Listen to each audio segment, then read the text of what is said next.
नमस्कार, मैं कीर्ति और मैं आप सभी का स्वागत करती हूँ आपके अपने चैनल भिवानी हलचल पर। आइए नजर डालते हैं आज की मुख्य खबरों पर। मंगलवार को हरियाणा विद्यालय शिक्षा बोर्ड के अध्यक्ष डॉक्टर बीपी यादव एवं सचिव श्री कृष्ण कुमार ने जानकारी देते हुए बताया कि प्रदेश भर में 1 व 2 अगस्त 2023 को संचालित होने वाली सेकेंडरी की अंग्रेजी व हिंदी तथा डीएलएड परीक्षाओं को स्थगित कर दिया गया है तथा शेष दिनों की परीक्षाएं यथावत संचालित होगी व परीक्षाओं की नई तिथि के बारे में शीघ्र ही अवगत करवा दिया जाएगा। बोर्ड अध्यक्ष ने बताया कि जिला नूह में धारा 144 के चलते और कर्फ्यू लगने के कारण जिला नूह व पलवल के परीक्षा केंद्रों के अलावा पूरे प्रदेश भर में 1 व 2 अगस्त 2023 को संचालित होने वाली सेकेंडरी शैक्षिक तथा डीएलएड नियमित रीअपियर मर्सी चांस परीक्षाएं स्थगित करने का फैसला लिया गया है। उन्होंने बताया कि अब वर्तमान हालात के चलते प्रदेश भर में 1 व 2 अगस्त 2023 को संचालित होने वाली सेकेंडरी शैक्षिक की अंग्रेजी व हिंदी तथा डीएलएड नियमित रीअपियर मर्सी चांस परीक्षाओं को स्थगित कर दिया गया है। उनका कहना था कि दोनों दिनों की स्थगित हुई परीक्षाओं की नई तिथि के बारे में शीघ्र ही अवगत करवा दिया जाएगा। परीक्षा तिथि में किसी भी प्रकार के बदलाव के बारे में संबंधित परीक्षार्थी या छात्र, अध्यापक और अभिभावकगण समय समय पर बोर्ड आधिकारिक वेबसाइट www.bseh.org.in पर विजिट कर सकते हैं। पर नूह डिस्ट्रिक्ट के अंदर और उसके साथ के जो कुछ डिस्ट्रिक्ट्स हैं उनके अंदर भी प्रशासन ने धारा 144 लागू करती है, कुछ शिक्षण संस्थाएं बंद करते हैं। इसको मद्देनजर रखते हुए 1 अगस्त और 2 अगस्त इन दोनों दिनों की परीक्षाओं को हमने स्थगित कर दिया है। तो जैसे ही समय अगले आदेश तक जो है इन परिस्थितियों को स्थगित कर दिया गया है और जैसे ही स्थिति सामान्य होगी ये परीक्षाएं दोबारा करवाई जाएंगी। इस वक्त हम स्थिति के बारे में जानने का पूरा प्रयास कर रहे हैं। जैसे ही सरकार के आदेश आएंगे वहाँ स्थिति सामान्य हो जाएगी। उसके बाद जो परीक्षाओं का शेड्यूल है दोबारा जारी कर दिया जाएगा और इस वक्त 1 और 2 तारीख को जो 2 परीक्षाएं होनी थी इनको स्थगित करते हुए आगामी जो है समय में इनको हम करवाएंगे। परीक्षाएं हमने जो स्थगित की हैं 1 और 2 तारीख की, ये पूरे मात्र नूह में या उसमें नहीं है, ये पूरे प्रदेश के अंदर लागू है। तो आज के दिन 1 या 2 तारीख को प्रदेश में कहीं भी ना 10वीं की ना डीएलएड की परीक्षा होगी। स्थिति होगी उसके अनुसार जो भी निर्णय लिया जाएगा वो पूरे हरियाणा के लिए लिया जाएगा। इसको हमने क्लैरिफाई कर दिया था और बता भी दिया था और हमारा जो लेटर जारी हुआ है बोर्ड की वेबसाइट के ऊपर उसमें बड़ा क्लियरली हमने स्पष्ट रूप से इसके अंदर लिखा है कि ये निर्णय जो है स्थगन का ये पूरे हरियाणा के लिए लागू है और जो भी आगे समय को देखते हुए जैसी भी स्थिति होगी उसके अनुसार निर्णय लिया जाएगा। ये ऐसा समय है जिसमें हम सबको संयम बरतनी चाहिए। आपसी अगर कोई मतभेद हैं तो जैसे कि हमारे सरकार चाहती है कि आपस में बैठ के सुलझा लें और किसी तरह का भी जो है जो माहौल है वो ना बिगाड़ा जाए, सभी स्वार्थ से काम लें। भाई बहन के त्योहार रक्षाबंधन को लेकर डाक विभाग द्वारा राखियों को उचित समय में व सुरक्षित पहुंचाने की दृष्टि से सभी आवश्यक तैयारियां पूरी कर ली गई हैं। वहीं डाक विभाग अधीक्षक संजय कुमार ने जानकारी देते हुए बताया कि इस बार वाटरप्रूफ राखी के लिफाफों का प्रयोग किया जाएगा। आने वाले पावन त्योहार रक्षाबंधन के उपलक्ष्य में पोस्ट ऑफिस विभाग द्वारा बहनों को राखी भेजने की सुविधा प्रदान करते हुए 10 रुपए का एक लिफाफा जारी किया गया है। इस बारे में डाक अधीक्षक श्री संजय कुमार ने बताया कि दूर दराज के क्षेत्र में रहने वाले भाइयों के लिए बहनों द्वारा अक्सर राखी भेजी जाती है। राखी भेजने के लिए एक लिफाफा जारी किया है जो कि अंदर से लेमिनेटेड भी है ताकि राखियां बारिश के मौसम में खराब न हो। इस बारे में उन्होंने भिवानी हलचल की टीम को विस्तार से जानकारी दी। नमस्कार, मैं संजय कुमार, अधीक्षक डाक भिवानी मंडल भिवानी। अभी जो है राखी के लिए स्पेशल एनवल हमारे पास आए हैं और ये वाटरप्रूफ हैं। रेट इसका 10 रुपये, मात्र 10 रुपये है और हर डाकघर में उपलब्ध होंगे। ये हमारे यहाँ पे भिवानी दादरी में 35 जो है डाकघर है और सभी जगह उपलब्ध होंगे ये। और राखी के लिए हमने स्पेशल अरेंजमेंट किए हैं। 30 अगस्त की राखी है और हम कोशिश करेंगे भी 20 तारीख को 27 तारीख को जो रविवार आ रहा है उसी में डाक बटवाई जाएगी और जहाँ तक आंकड़ों की बात है, लास्ट ईयर 8 से 9 हज़ार राखियाँ आई थी और अभी राखियाँ आनी शुरू हो गई हैं और हमें उम्मीद है कि राखियाँ बहुत सारी आएंगी और स्पेशल अरेंजमेंट रहेगा बुकिंग के लिए भी और डिलीवरी के लिए भी।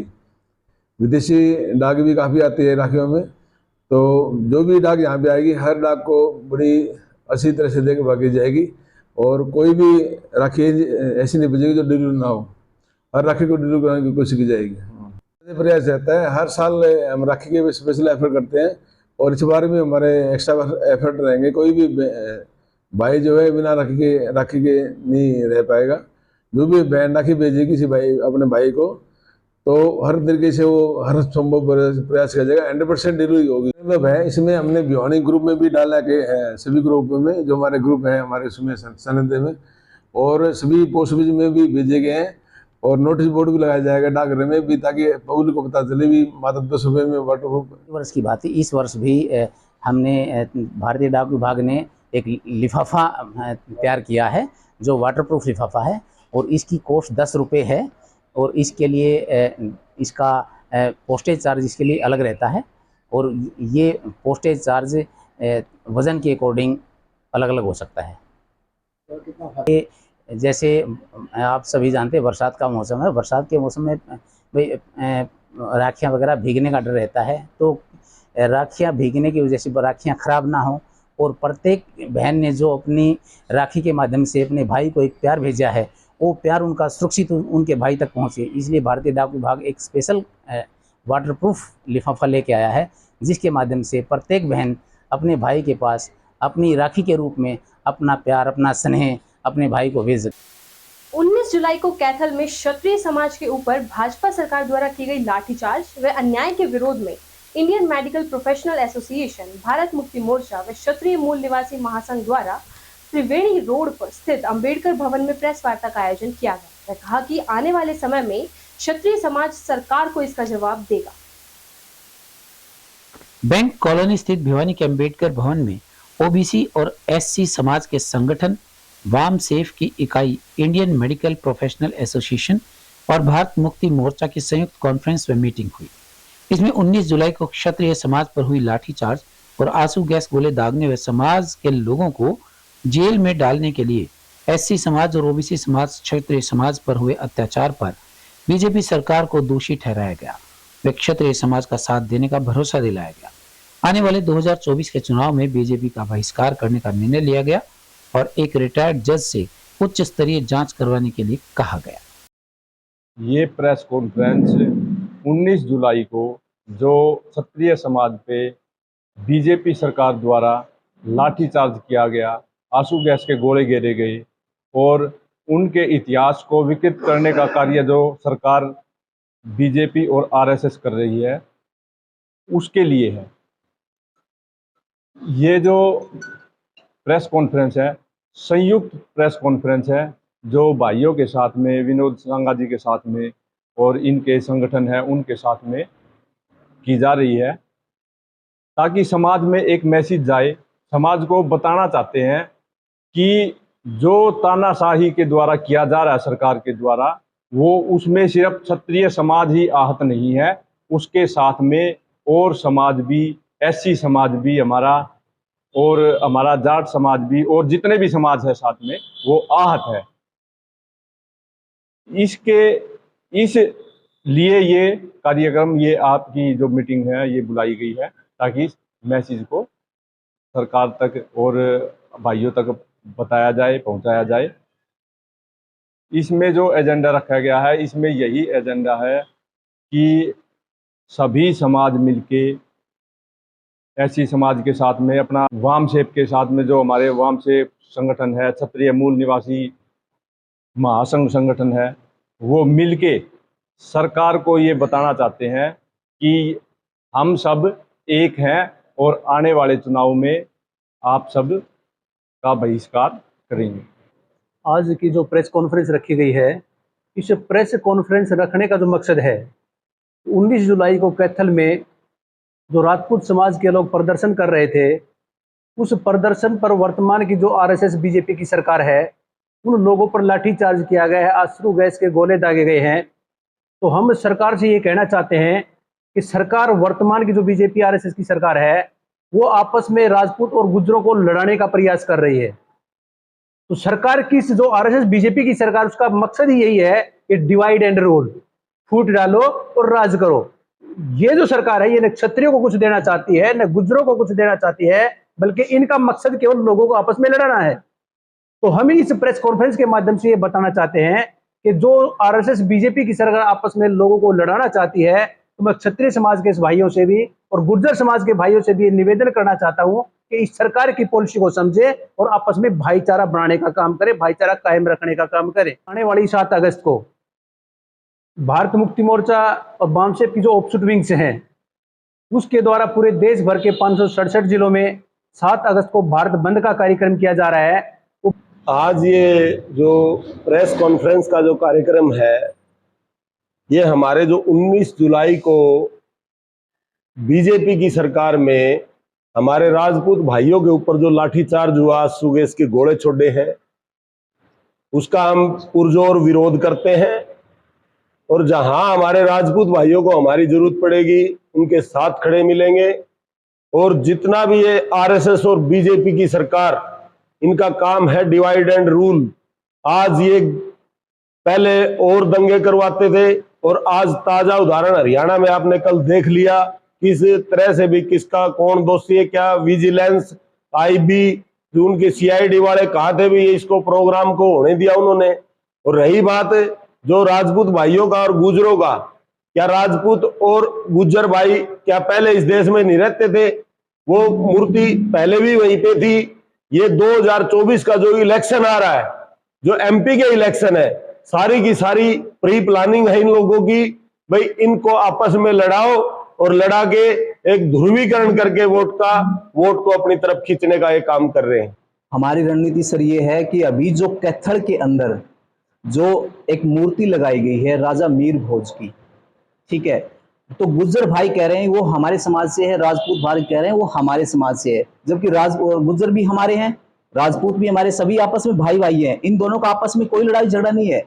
ये जो सरकार है, ये दोनों को लड़ाने का काम कर रही है। तो हमारी सबसे एक ही अपील है, भाइयों, आपस में ना लड़ करके इस सरकार की नीति को समझो, इसके खिलाफ आवाज उठाओ और आने वाले 2024 में इसको गिराने का काम करें। स्वामी श्री सदानंद जी महाराज के प्राकट्य उत्सव पर नगर व्यापार मंडल एवं भारत विकास परिषद लायंस क्लब संस्थाओं द्वारा 79वें जन्म दिवस पर रक्तदान शिविर का आयोजन किया गया। इस अवसर पर हरियाणा शिक्षा बोर्ड के chairman doctor BP Yadav ji ने समापन सत्र पर मुख्य अतिथि के रूप में शिरकत की एवं आश्रम के प्रांगण में कदम का पेड़ आरोपित किया व रक्तदाताओं को प्रशस्ति पत्र देकर उनका उत्साहवर्धन भी किया। हरियाणा विद्यालय शिक्षा बोर्ड के चेयरमैन डॉक्टर बीपी यादव ने अपने संबोधन में कहा कि रक्तदान महादान है। हमारा दिया हुआ रक्त जरूरतमंद और जीवन मरण से संघर्ष करने वाले व्यक्ति के काम आता है।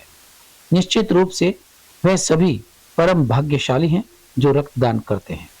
उद्घाटन सत्र पर दीपक बाबूलाल एसडीएम भिवानी ने उद्घाटन सत्र का फीता काट कर शुरुआत किया। उन्होंने रक्तदाताओं को फल व प्रशस्ति पत्र प्रदान किया। इस अवसर पर महाराज श्री के जन्मदिन की बधाई देते हुए उनके द्वारा किए हुए जन कल्याणकारी कार्य, निराश्रित आश्रम, लोगों का अपना घर एवं 108 गौशालाओं का निर्माण, संचालन, निर्धन कन्याओं का सामूहिक विवाह की प्रशंसा करते हुए उन्होंने कहा कि ऐसे संत राष्ट्र के महान विभूति होते हैं जिनके कारण यह देश गौरवान्वित होता है। इस अवसर पर नगर व्यापार मंडल के भानु प्रकाश एवं रक्तवीर राजकुमार डुडेजा, मनीष जी के अलावा अनेक गणमान्य व्यक्ति उपस्थित। समाज सेना की तरफ से श्याम सुंदर शर्मा, सबसे पहले तो स्वामी श्री सदानंद जी को 79 से जन्म दिवस की हार्दिक शुभकामनाएं देता हूं और भगवान से प्रार्थना करता हूं कि गुरु जी को अच्छा स्वास्थ्य दे, लंबी उम्र दे और ऐसे ही आशीर्वाद हमारे ऊपर बनाए रखे। और गुरु जी के जन्म दिवस पे जो रक्तदान शिविर का आयोजन किया है नगर मंडल भिवानी और भारत विकास परिषद, ये एक सराहनीय कार्य है, क्योंकि जन्म दिवस पर लोग केक काट के जन्म दिवस मनाते हैं। इस तरह का आयोजन करने के लिए इन आयोजक कमेटी को भी मैं बहुत बहुत धन्यवाद देता हूँ, बधाई देता हूँ। जन्म दिवस पर नगर व्यापार मंडल की ओर से रक्तदान शिविर का आयोजन किया गया है ताकि एक रक्त की एक आदमी से लिया गया रक्त 4 आदमियों के जीवन दान बचा सकता है। और रक्त किसी फैक्ट्री में नहीं बनता, रक्त मानव के शरीर से ही बनता है और उसी से लिया जाता है।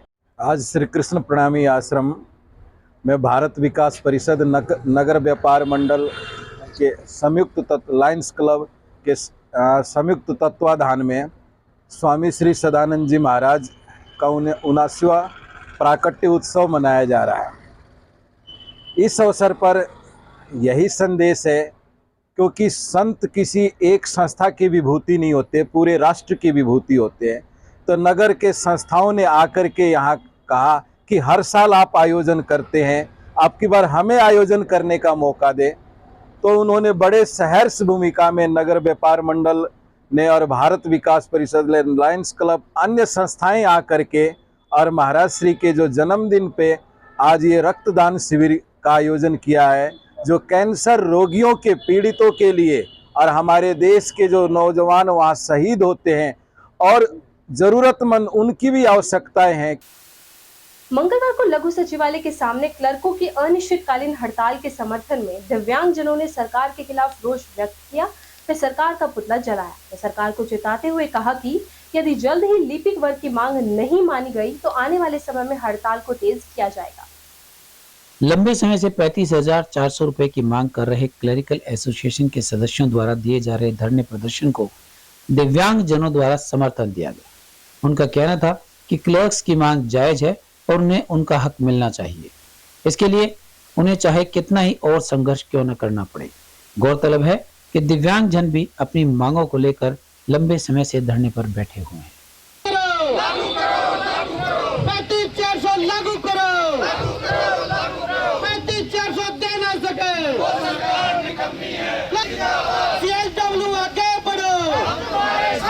देखिए, आज ऑल हरियाणा दिव्यांग अधिकार संघर्ष समिति का अनिश्चितकाल धरना 488वें दिन में प्रवेश कर चुका है।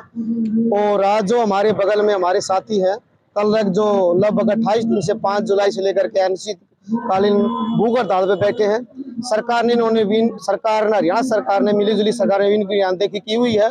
मैं हरियाणा सरकार को मिलीजुली सरकार को ये चेताना चाहता हूँ कि जो कल्लक समाज है, लिपिक वर्ग है, CSW एसोसिएशन है, समय रहते अगर इनकी मांगे पूरी नहीं करती, यानी 35,400 का जो इनका जायज हक है इनको नहीं देती है, तो दिव्यांग समाज मिलीजुली सरकार की ईंट से ईंट बजाने के लिए तत्पर रहेगा। दिव्यांग समाज हरियाणा आपका जो कार्यक्रम है क्या तो आज का कार्यक्रम है जी, जो ये हमारे साथी बगल में बैठे हुए हैं, जो क्लर्क बैठे हुए हैं, इनके समर्थन में हमें एक ये रोष प्रदर्शन रैली का आयोजन किया और हमें कट्टर सरकार का पुतला फूकने का काम करेंगे। जी नीति तो ये रहेगी, जो सरकार हमारी मांगे ये नहीं मानती है ना, तो हमने ठोस से ठोस कदम उठाना पड़ेगा।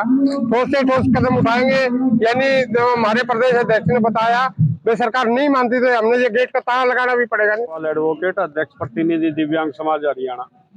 हमारी जो मांगे हैं, दिव्यांग अधिकार अधिनियम लागू करो पूरे हरियाणा में पूर्ण रूप से, ये सिर्फ कागजों में नहीं चलेगा, और हमारी 18 सूत्रीय मांग पूरी करो। और आज हम लिपिकों का भी समर्थन कर रहे हैं कि इनका 35,400 पूरा हो।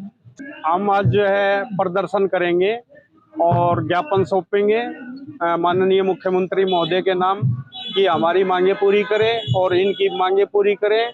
ये राजतंत्र नहीं लोकतंत्र है, और राजा भी जो है अपनी प्रजा की आवाज सुन के अपनी वो बदल लेते थे, लेकिन ये राजा से भी ज्यादा इन्होंने आतंक मचा रखा है। एक तरफा की जो गवर्नमेंट कहेगी, राजा कहेगा वही काम होगा, नहीं तो नहीं होगा। यहाँ जनता की आवाज लोकतंत्र में सुननी पड़ेगी। मंगलवार को भिवानी के सामान्य बस स्टैंड पर traffic police SHO Ram Niwas ने यातायात नियमों के प्रति राहगीरों व स्थानीय निवासियों को उचित हिदायतें प्रदान कर उन्हें जागरूक किया। वह कहा कि बस में सवारी करने वाले व्यक्ति यातायात नियमों की पालना अवश्य करें ताकि हादसों को कम से कम किया जा सके। मंगलवार को भिवानी सामान्य बस स्टैंड पर यातायात पुलिस द्वारा रोडवेज चालक व परिचालकों को यातायात के नियमों के बारे में जागरूक किया गया। यातायात प्रबंधक रामनिवास शर्मा ने बताया कि पुलिस अधीक्षक के आदेशानुसार रोडवेज विभाग में चालक व परिचालकों को यातायात के नियमों के बारे में अवगत करवाया गया है। अनेकों बार देखा गया है कि रोडवेज की बसों की छतों, जालियों व पायदान पर यात्री यात्रा करते हैं, जिससे किसी भी दुर्घटना की घटने का अंदेशा रहता है। ऐसे में उन्होंने कहा कि वह 112 पर कॉल करें पुलिस विभाग उनका सहयोग करते हुए ऐसे यात्रियों को जागरूक करेगा और अगर कोई छात्र व यात्री नहीं मानते हैं तो उन पर सख्त कार्यवाही की जाएगी। रोडवेज प्रधान अजय शर्मा ने कहा कि आज यातायात पुलिस द्वारा उनके चालक परिचालकों को यातायात नियम और आने वाली समस्याओं के बारे में बताया गया। सभी चालकों परिचालकों को आदेश दिए गए हैं कि पायदान या छत पर यात्रा न करने दी जाए। उन्होंने पुलिस विभाग का भी धन्यवाद किया। 112 के द्वारा जो सहयोग मिलेगा उससे यातायात के नियमों को लागू करने में उन्हें सहायता मिलेगी। अधिकारियों का आदेश है, जो भी चालक परिचालक बस के ऊपर छात्र लटक जाते हैं, पायदान पर लटक के यात्रा करते हैं और छत पर बैठकर यात्रा करते हैं, उनके बारे में हम समझाने आए हैं ताकि आगे आप ध्यान रखें और किसी से पंगा न लें और जब भी अगर नहीं मानते हैं तो आप पुलिस को सूचित करें। आप छात्रों को समझाएं, पायदान पर लटक कर और छत पर बैठकर यात्रा न करें। पेपर दोबारा हो सकता है लेकिन जिंदगी दोबारा नहीं आएगी। मैं बहुत ही अच्छी और पहल मानता हूँ हरियाणा पुलिस की, जो हमारे ट्रैफिक से रामनिवास जी आए और हमारे चालक परिचालकों को इस प्रकार की जो बातें बताई, क्योंकि हमारा भी एक राइट बन गया। हम भी नहीं चाहते कि हम अपनी ड्यूटी करें, उसमें कोई दुर्घटना हो, किसी का बेटा जाए, किसी का भाई जाए, इस प्रकार का हमारा मकसद नहीं होता है। हमारा मकसद भी यही होता है कि हम आराम से अपनी पूर्णतः ड्यूटी करें और जनता की सेवा करें। लेकिन कई बार जनता इस प्रकार का एक रुख अपना लेती है, खिड़की में, छत पे, जाल पे लटक जाती है, जिसमें ड्राइवर कंडक्टर मजबूर हो जाते हैं। साहब ने बताया हम 112 पर कॉल करेंगे, हमारे ड्राइवर कंडक्टर को हमने समझा दिया है, तुरंत पुलिस आएगी, उस पर कार्रवाई होगी। भिवानी में बढ़ती चोरी की घटनाओं से परेशान लाजपत नगर कॉलोनी वासी मंगलवार को एसपी कार्यालय पहुंचे। 25 जुलाई को लाजपत नगर स्थित एक मकान में हुई चोरी के मामले में चोरों को पकड़कर न्याय की गुहार लगाई। वे अपनी मांगों का ज्ञापन भी कॉलोनी वासियों ने सौंपा। प्राप्त जानकारी के अनुसार चमेली देवी हिसार रह रहे अपने पुत्र के पास गई हुई थी। वह बीमार थी और हिसार अस्पताल में एडमिट थी। पड़ोसियों की सूचना पर मौके पर वो पहुंचे और देखा कि घर की कुंडियां टूटी हुई थी और सारा सामान अस्त व्यस्त और इधर उधर बिखरा हुआ पड़ा था। इस पर उन्होंने पुलिस में मामला दर्ज करवाया। उन्होंने बताया कि 20,000 नकद व सोने के गहने चोर चुरा कर ले गए। उनके द्वारा मामले में न्याय करने व चोरी किया गया सामान वापस दिलवाने की पुलिस से मांग की गई है। मेरा नाम श्री भगवान दैया है, बहुजन समाज पार्टी का पूर्व जिला अध्यक्ष। ये मेरे ताऊ की लड़की है, लाजपत नगर भिवानी में रहती है काफ़ी सालों से। 2009 में भी इनके मकान में चोरी हो गई थी। उस टाइम भी जो है पुलिस ने गोल मोड़ करने का काम किया, उस टाइम काफ़ी नुकसान हुआ था। अभी 10 दिन पहले ये हिसार लड़का रहता है इनका, उसके पास गई थी, बीमार हो गई थी, वहाँ एडमिट हो गई थी। तो पड़ोस में चाबी दे करके गई थी। उस पड़ोसियों ने 25 तारीख को जब मकान संभाला तो मकान में सामान बिखरा हुआ मिला। और जब इनको मैसेज दिया कि भाई आपका मकान का तो दरवाज़ा टूटा हुआ है, जो है मकान बिखरा हुआ है, तब ये आई है। आगे 25 तारीख ने हमने सिटी में रिपोर्ट दर्ज करवाई थी। चौकी वाले ने मना कर दिया था, बोले ये उनकी टूमों की रसीद लेके आओ, तरह तरह की बातें करने लगे। लेकिन सिटी में गए तो हमारी वहाँ जो ना FIR दर्ज हो गई थी। हमने पूरी कोशिश करी, यहाँ जो आसपास में 2-4 कैमरे लगे हुए हैं, फुटेज जैसा भी हमने मिला उसमें वो पुलिस को देने का काम किया है। लेकिन यहाँ तो प्रशासन हमारे को सलाह देता है भाई कैमरे लगाओ, ये करो वो करो। 10 साल पहले तो वहाँ कोई कैमरे नहीं होते थे, चोरी तो पहले भी होती थी, चोर पकड़े भी जाते थे। आज भी अगर पुलिस आए तो मेरा घर वाला का श्री राम कुमार घर और नाम 6 साल हो गए गुजरे हुए। तो ये हमारे अकेली रहती थी जी, और मैं बीमार हो गई जी बहुत ज्यादा। तो मैं 11 तारीख को हिसार गई थी, बच्चों के पास वहाँ एडमिट थी मैं।